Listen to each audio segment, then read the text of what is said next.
Anil Nair here. Previous year question ratio proportion నుంచి మనము discuss చేద్దాం. క్వశ్చన్ ఫస్ట్ అర్థం చేసుకుందాం సార్.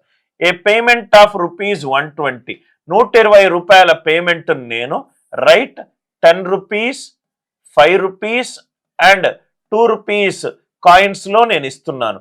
10 రూపీస్ ఎన్ని కాయిన్స్ ఇస్తున్నానో నాకు తెలియదు. 5 రూపీస్ ఎన్ని కాయిన్స్ ఇస్తున్నానో తెలియదు.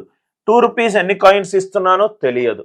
అంటే 10x plus 5y plus 2z is equivalent to 120. First step అందరికీ క్లియర్. సెకండ్ స్టెప్ మొత్తము ఎన్ని కాయిన్స్ యూజ్ చేస్తున్నాను? 25 కాయిన్లు యూజ్ చేస్తున్నాను సార్. అంటే x plus y plus z ఎంత సార్? 25.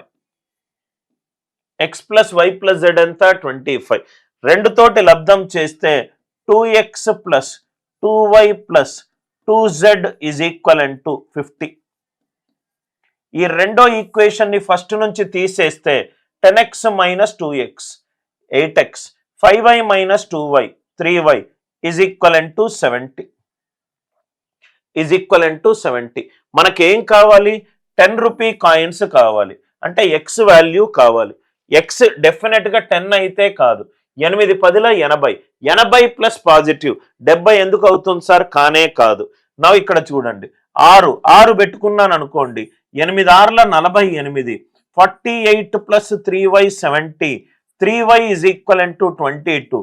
y అనేది డెసిమల్ అవుతుంది. నంబర్ ఆఫ్ 10 రూపీ కాయిన్స్ ఎప్పుడు y కాయిన్స్ ఎప్పుడు ఇంటీజర్ ఉండాలి. అది x అయినా y అయినా. కాబట్టి 6 అయినా కాదు. దాని తర్వాత 8 తీసుకుంటే 8 8s are 64. 64 plus 3y 70. 3y 6. y value ఎంత? 2. ఎస్ y వచ్చింది. కాబట్టి y వచ్చింది. y ఇంటీజర్ అయినప్పుడు x కూడా ఇంటీజర్ అవుతుంది. అదే 4 తీసుకుంటే 8 4s are 32.